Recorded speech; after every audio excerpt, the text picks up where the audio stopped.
여러분, 곤충학자 하면 제일 먼저 떠오르는 사람이 누굽니까? 파브르, 그렇죠? 파브르. 곤충학자 파브르가 날벌레들의 생태를 관찰하던 중에 특이한 점을 발견하게 돼요. 그것은 날벌레들이 아무 목적 없이 무턱대고 앞에서 날아가는 놈만 따라서 빙글빙글 돌더라는 거죠. 바로 밑에다가 먹을 것을 가져다 놓아도 거들떠보지 않고 앞에 뒷공무니만 따라서 빙글빙글 돈다는 거예요.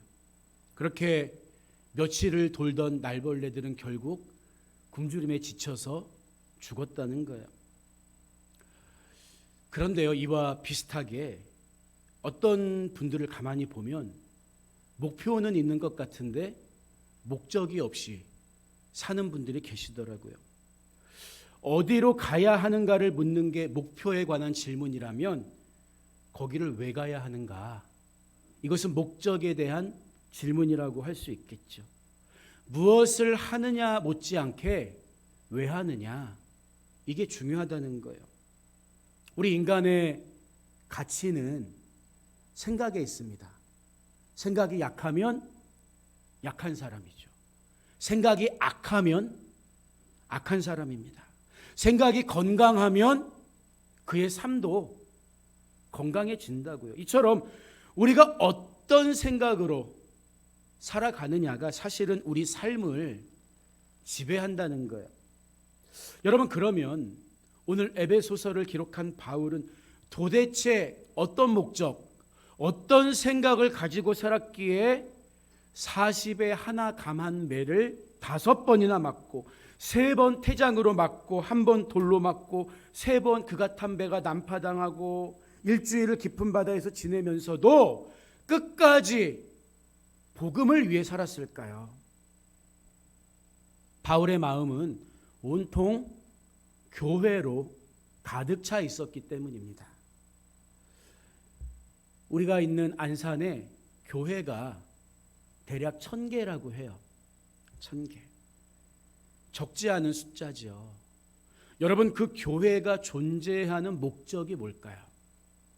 만약에 교회가 커지고 땅을 많이 사고 재정을 늘어나는 게 이 1000개 교회의 저마다의 똑같은 목적이라면 어리석은 거예요. 더구나 지금 같은 때에 교회를 개척한다는 거 말도 안 되는 소리일 것입니다. 여러분, 그런데요, 아주 오래전 교회가 로마의 핍박 아래 있던 시대에 그리스도인들이 어디에 교회를 세우는 줄 아세요? 무덤 속에 교회를 세워요. 그 동네 무덤은 우리처럼 이게 땅을 파서 봉분을 만드는 무덤이 아니라 지하에 이 방을 만들어서 보관하는 그런 무덤이었거든요. 여러분, 사람을 만나서 전도하기는커녕 햇볕 한 줌 들지 않는 그곳에 우리 신앙의 선배들이 교회를 세운 이유가 뭘까요? 여러분, 생각해 보셨습니까? 교회의 중요한 목적 가운데 하나는 전도에도 있지만 그것만이 아니라는 거예요. 우리 교회의 구성원들이 예수님의 진짜 제자가 될 수 있도록 만들어내는 공장이 교회라는 거죠. 교회는 그 자체가 목적이 아니라 하나님 나라를 이 땅에 드러낼 수 있는 유일한 방법이다. 누구를 통해서? 교회 그 자체인 여러분들의 변화된 삶을 통해서. 이게 중요한 교회의 목적이라는 거예요. 어디 여러분들이 무슨 도구처럼 한 명 더 전도해 와서 50명이 100명 되고 100명이 1000명 되고 이게 아니라는 거예요. 먼저 우리가 그리스도를 닮아가고 있느냐. 내가 10년, 20년 이 공동체 안에서 신앙생활을 해왔다면 내가 몇 %만큼 지금 예수님 짤이냐. 이게 우리의 관심이 되어야 한다는 거예요. 세상에는요, 생산 과정을 철저히 비밀에 붙이고 제품을 생산하는 경우가 많아요. 우리가 여름철에 즐겨 마시는 콜라도 그 대표적인 예죠. 또 마이크로소프트의 윈도우 소스도 절대로 공개하지 않는다고 해요. 남이 알지 못하도록 철저하게 감추고 소수만 그 특권을 누리는 거예요. 여러분, 근데 놀라운 사실이 뭔지 아세요? 오늘은 우리가 복음을 거저줘도 안 듣는 사람이 많지만 구약시대의 복음은 철저하게 감춰진 소수에게만 공개된 비밀이었다는 거예요. 폐쇄적이었습니다. 특별한 사람에게만 알려졌어요. 그런데 이제는 모두가 복음을 듣고 하나님께로 나아갈 수 있게 돼요. 에베소서 3장을 보면 바울이 비밀에 대해서 이야기하고 있는데 이 비밀은 바로 예수 그리스도이십니다. 이 비밀이 공개되기 전에는, 비밀이신 예수님이 세상에 오셔서 구세주가 되기 전에는 이방인들이 절대 하나님 나라 백성이 될 수 없었어요. 유대교로 개종하지 않으면. 그런데 비밀이 공개되고 나니까 에베소 교회, 에베소의 편지를 받고 있는 이방인들도 그리스도 예수 안에서 하나님 나라의 상속자가 되었습니다. 더군다나 주님의 몸된 교회를 구성하는 지체가 되어서 하나님의 그 구원의 역사에 동참하게 된 거예요. 얼마나 좋은 소식입니까? 이런 놀라운 사건이 왜 오랜 시간 동안 꼭꼭 감추인 비밀이었을까요? 예수님께서 이 땅에 오실 때까지 하나님의 구원의 계획은 거룩한 사도들과 선지자들에게 성령으로 나타내신 것 외에는 철저하게 감춰져 있었기 때문입니다. 만약에 예수님이 하나님의 아들이심을 다 안다면 누가 감히 그를 저주하고 십자가에 못 박아 죽일 수가 있었겠습니까? 감춰진 비밀. 예수님은 비밀로 오셨지만 십자가의 고난을 이기시고 부활 승천하심으로써 우리의 구세주가 되는 거예요.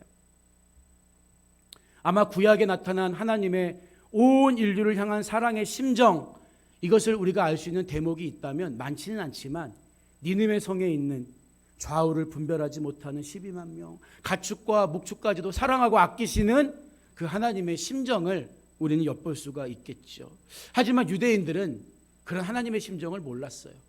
비밀처럼 붙여져서 우리만 구원받고 우리만 선택받은 하나님 백성이다, 이런 꼬장꼬장한 선민의식에 사로잡혀 있었죠. 그러나 모든 인류를 위해 이 땅에 오셔서 이제는 드러난 비밀처럼 십자가를 지고 부활하신 예수 그리스도로 말미암아 이방인이었던 우리들도 영적 이스라엘로 하나님 나라에 접붙임 받고 교회가 되었잖아요. 얼마나 감사합니까? 그렇기 때문에 하나님이 바울을 부르신 목적은 너무나 분명한 거죠.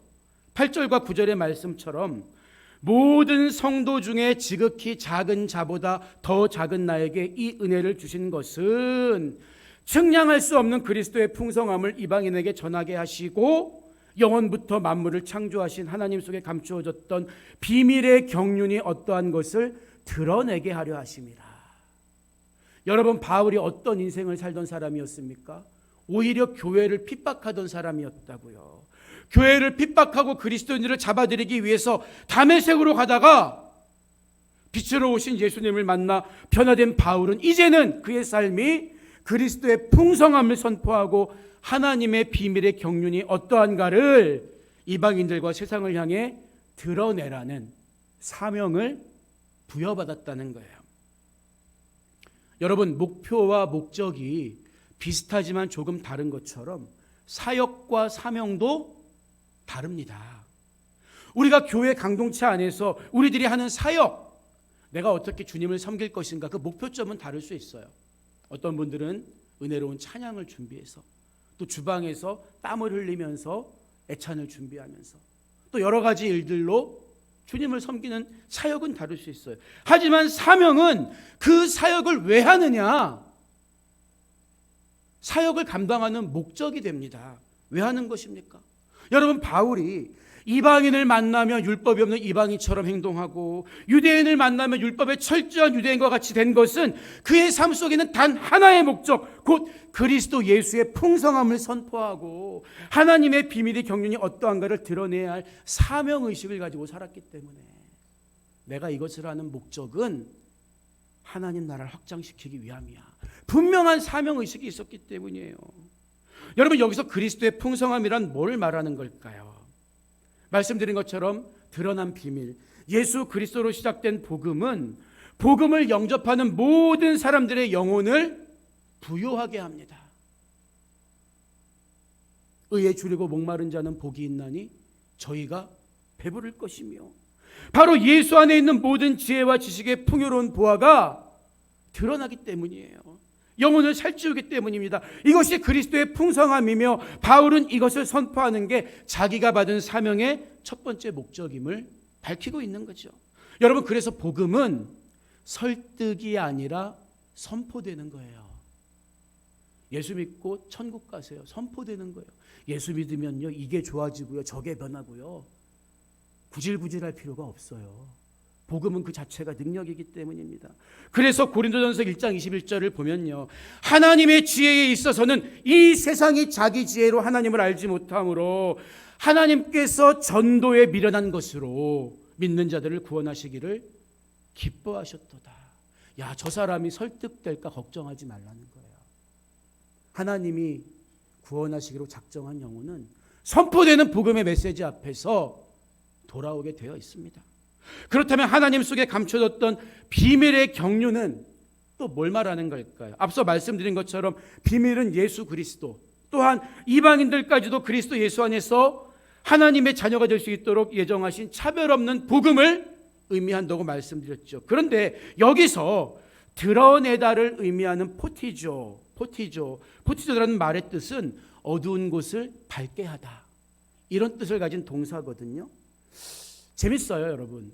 곰곰이 바울이 이 말을 왜 했을까?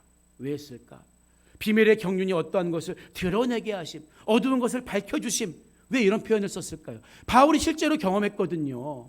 영적으로 깜깜 어두워서 예수님을 핍박하던 바울이 다메섹 도상에서 너무나 환한 빛을 만나잖아요. 그 빛을 통해 그리스도를 만남으로 인해 복음을 깨닫고 체험하게 된 사람 자신이 바울이었잖아요. 그래서 포티죠, 어두운데 빛을 쏘는 것처럼 자기 경험을 염두에 두고 복음의 비밀의 경륜이 어떠한 것을 드러내게 하려 하심이라. 나로 가서 그 빛을 쪼여주게 하심이야. 여러분, 복음은 빛이신 하나님께서 우리 마음에 이해의 빛을 비춰주실 때 깨달아지고 믿어지는 거지, 내가 배워서 믿을 수 있는 게 아니에요.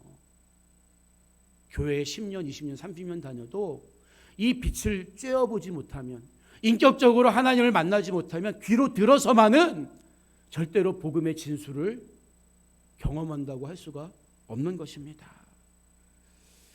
죄와 어두움의 영은 사람의 마음을 잡아 복음을 깨달을 수 없게 만들어요. 따라서 복음의 선포와 함께 어두움을 환히 비추고 드러내는 하나님의 역사가 드러나야 합니다. 주님의 일 가운데 가장 중요한 것은 이처럼 복음을 선포하고 복음을 드러내는 거예요.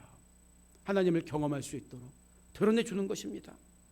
이렇게 자기 삶의 목적에 대해 이야기한 바울이 이제는 부르심 받은 우리 교회의 사명이 무엇인지, 왜 교회가 여기 세워져 있는지 설명해주고 있잖아요.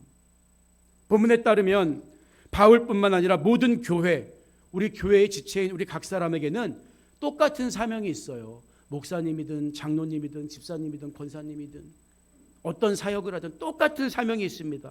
목적이 있다는 거예요. 그것은 그리스도의 풍성함을 전하는 것이고 하나님의 비밀의 경륜을 드러내는 것입니다. 여기엔 직분의 차이가 없어요. 여기 교회에 있는 이유가 뭡니까? 그 목적에 대해서 10절이 말하고 있잖아요.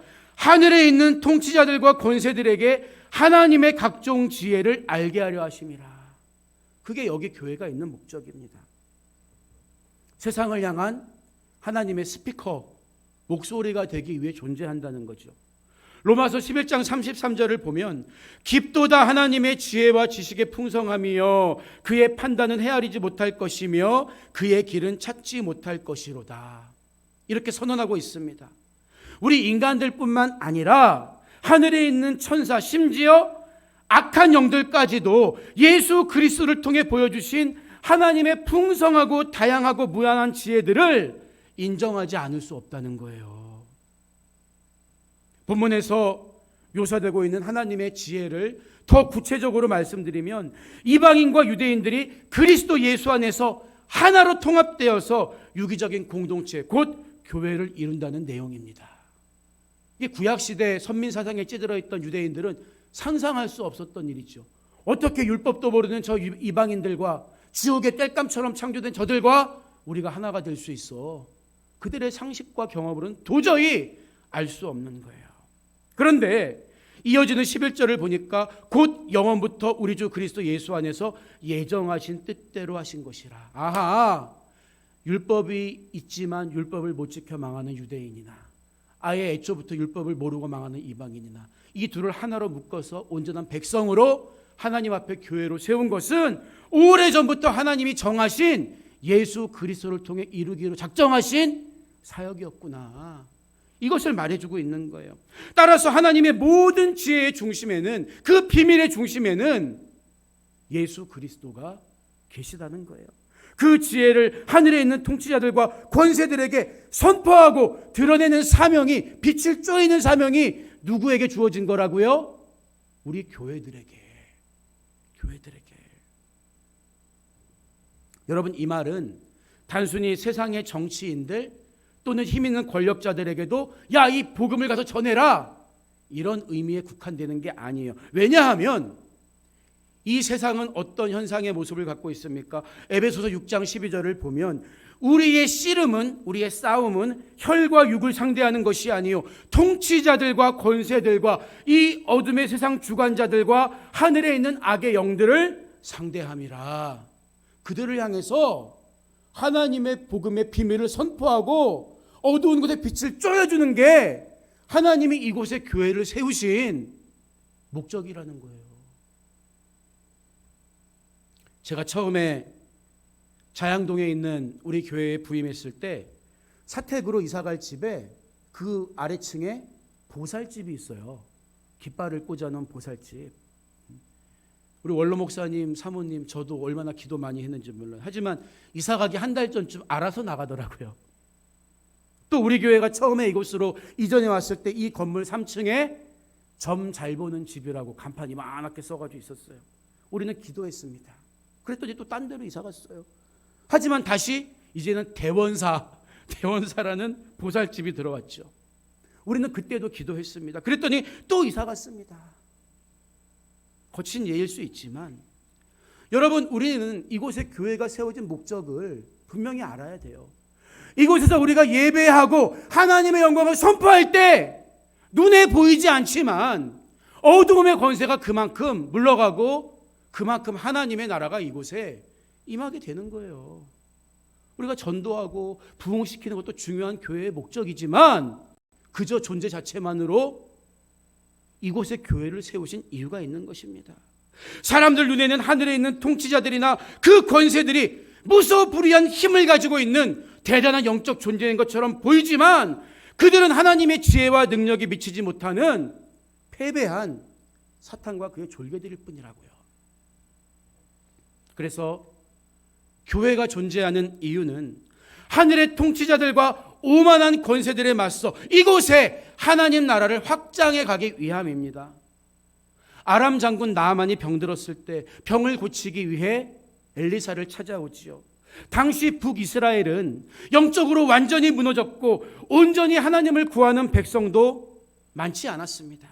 하지만 이방인들이 찾아와서 살아계신 하나님을 경험할 수 있는 유일한 곳, 그것이 북이스라엘의 존재 이유가 아니겠습니까? 여기에 교회가 세워진 이유도 마찬가지입니다.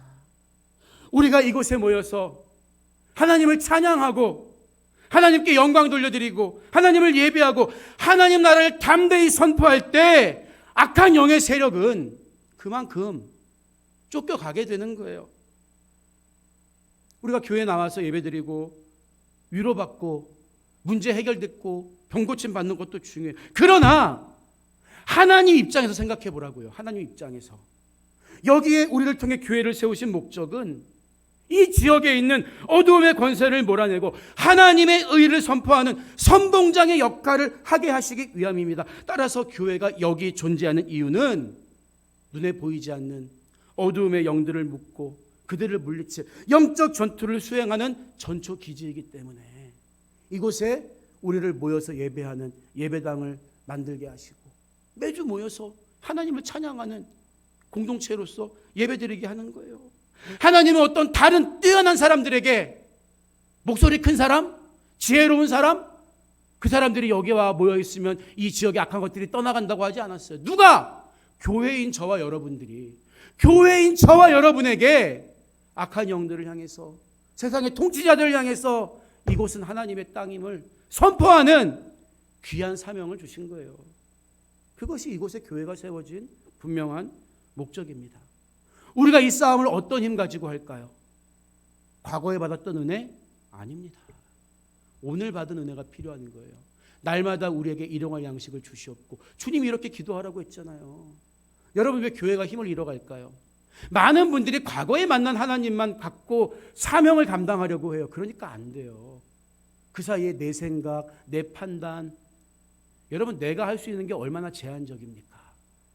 자꾸 제한당하는 거예요. 하나님의 뜻이. 그래서 우리가 이 싸움을 계속할 수 있는 힘은 오직 예수님으로부터 나와요. 그래서 본문 12절을 보면 우리가 그 안에서 그를 믿음으로 말미암아 담대함과 확신을 가지고 하나님께 나아감을 얻느니라. 아니 이미 예수님 믿는 사람들인데, 예배석 교회 성도들이 여기서 그를 믿음으로 말미암아라는 말은 무슨 뜻일까요?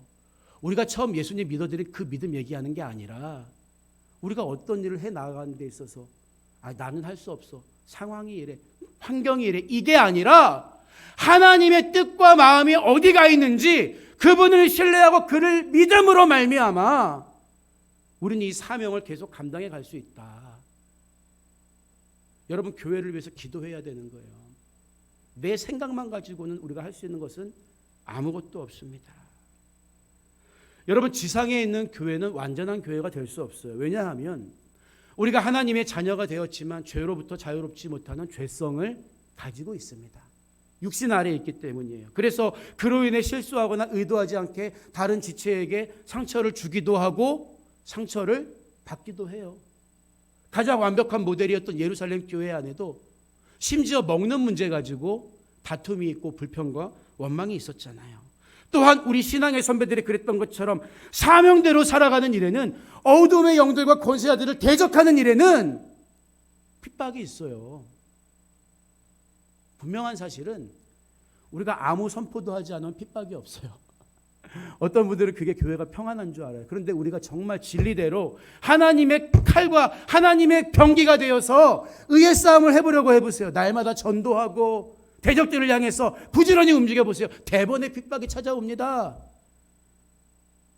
저는 우리가 핍박받지 못하는 게 너무 부끄러워요. 목사로서 여러분을 제대로 인도하지 못하는 것 같아. 이게 평안이 아닌데, 아무 문제가 없는 게 문제 없는 게 아닌데, 우리가 이곳에 우리를 교회를 세우신 목적에 맞게 그리스도의 장성한 분량에 더 닮아가야 하는데, 어떤 좀 후방에 뒤처진 군기 빠진 군대처럼 그런 군대가 되어가고 있지 않은가, 조바심 나고 있어요. 여러분, 그런데 바울은 뭐라고 말합니까?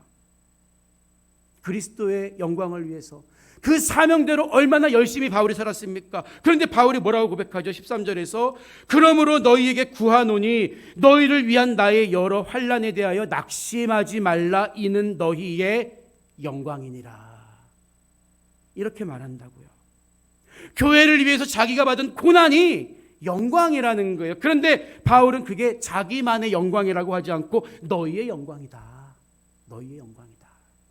우리는 문제가 없고 고난도 피해가고 오히려 모든 사람에게 박수받고 요즘 교회는 저래야 돼, 이래야 뭔가 하는 것 같은데 왜 그렇게 독단적으로 예수만 전해? 이 지긋지긋한 예수쟁이들아.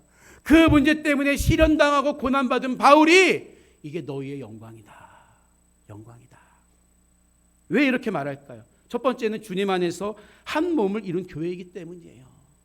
한 지체가 영광을 받으면 그것은 그의 영광만이 아니라 우리 모든 교회의 영광이 되는 것입니다. 또한 그것은 우리 모든 성도들이 가야 할 길이기 때문에 너희도 이 영광에 합당한 삶을 살아.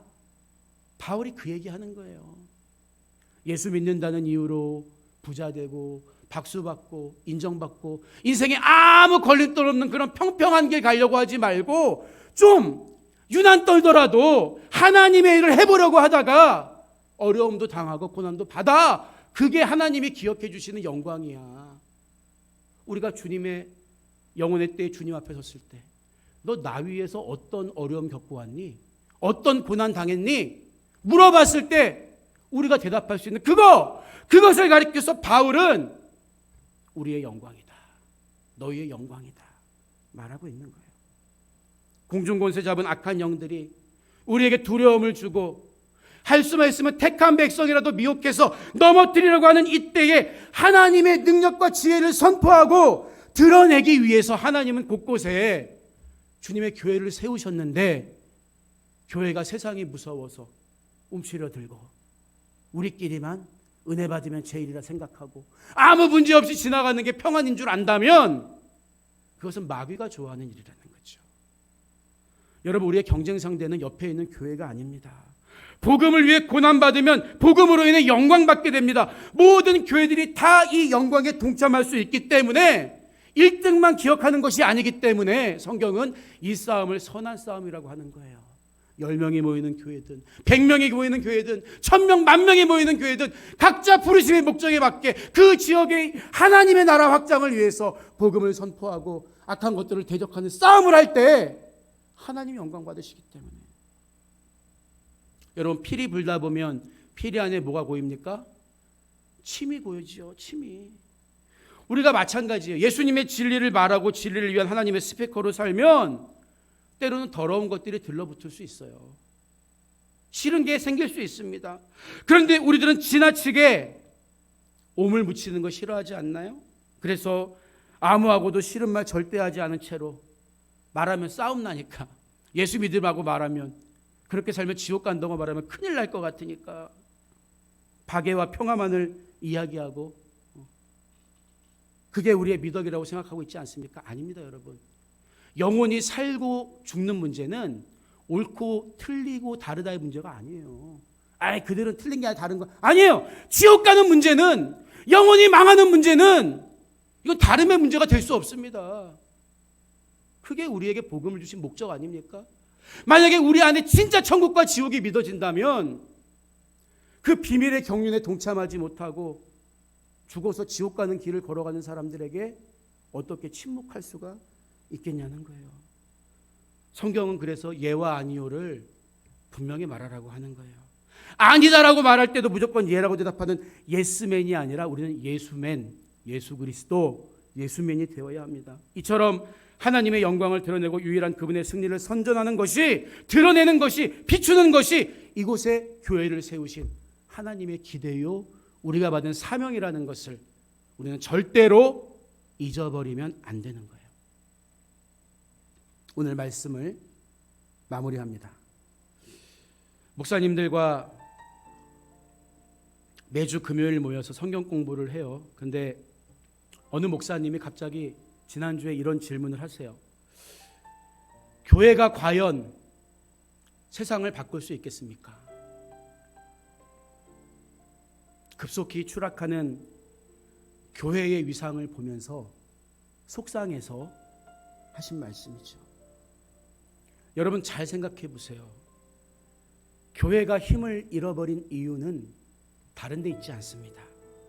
성경이 말하는 교회와 달라졌기 때문이에요. 교회는 건물이 아니라 사람입니다. 초대교회 성도들은 공동체 안에서 하나님 말씀대로 살아냈어요. 말씀대로 살아내는 것이 교회가 세워진 가장 큰 목적인데, 우리는 엉뚱하게 이거 새를 불리는 게 교회가 세워진 목적 아니야? 착각하지 않습니까? 그래서 당시 사람들은 그리스도인들을 핍박하고 어리석다고 비웃긴 했지만 그들이 가진 신앙만큼은 존중했던 거예요. 그런데 교회가 로마의 국교가 되고 거대해지니까 점점 타락하게 됩니다. 교인들의 숫자는 늘어났는데 오히려 질적으로는 폭락하고 만 거지요. 여러분, 교회가 전도하고 선교하는 것도 중요해요. 그러나 더 중요한 것은 그거 왜 합니까? 내 신앙을 위해서 하는 거예요. 내 신앙. 아무리 전도하고 선교해도 내 신앙이 점점 작아지면 그게 무슨 의미가 있어요? 내 신앙이 자라나는 게 첫 번째 목적입니다. 여러분이 예수님을 닮아가도록 하기 위해서 여기 교회가 세워진 거예요. 모든 성도들이 부르심받은 목적대로 살 때 하나님이 이곳에 교회를 세우신 뜻에 부합되는 것이고 교회들 간의 연합도 비로소 이루어질 수가 있는 것입니다. 바울은 에베소 교회 성도들을 향해서 하나님의 모든 충만하신 것으로 너희에게 충만하게 하시기를 구하노라, 이런 기도를 해요. 잘 보세요. 바울은 세상의 사람들을 데려다가 채워서 교회를 충만하게 하라고 하지 않았습니다. 그 대신 바로 여러분 자신이 충만해지라고 기도한다는 거예요. 우리의 목표는 그리스도의 장성한 분량이 충만한 데까지 이르는 것입니다. 오늘 주신 말씀을 여러분의 심령 깊은 곳에 새기면서 영혼의 잘됨을 위해 부지런히 열매 맺는 주님의 푸르른 포도나무가 다 되시기를 주님의 이름으로 축원드립니다.